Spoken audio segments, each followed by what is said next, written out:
Today, kids across the country headed back to school, kicking off a new school year. In Minnesota, that kickoff spurred mixed feelings. The state just under a week removed from a shooting that killed 2 children in Minneapolis. Quinn Gorham explains how Governor Walz addressed the occasion this morning.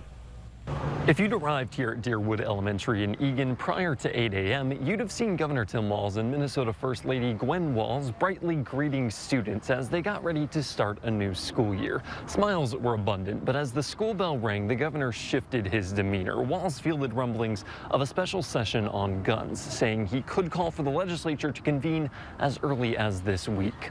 Walz and his wife, both former teachers, stood outside the elementary school before talking about upcoming legislative action. The governor confirmed what sources had said last week, that he'd been calling members of the legislature and drafting a plan for a special session on guns. Walz says he's working with his team to call other lawmakers, including Republicans, in the coming days to gauge interest on policy.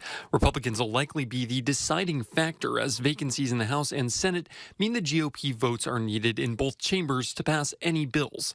He's currently working on drafting a package of legislation, one that, despite possible GOP pushback, is likely to contain an assault weapons ban. You're going to have to talk about the types of these weapons of war, or ones that's in there. I have always been one that feel very strongly about this, and we'll see how the legislature feels about it. And I would just throw this out there. Walz said he's also talked with possible DFL holdouts on gun legislation, so it's clear he's working to cover all bases before declaring that special session. Expect this to be the big story in state politics over the next few days. Reporting in Eagan, I'm Quinn Gorham. Republican Speaker of the Minnesota House, Lisa Dameth, issued a statement today in response to the governor's announcement.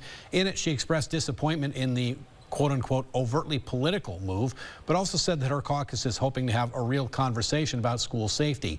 She also issued a statement later in the day as well, saying that she had spoken with the governor and had made clear that any legislation would need to have bipartisan support to pass.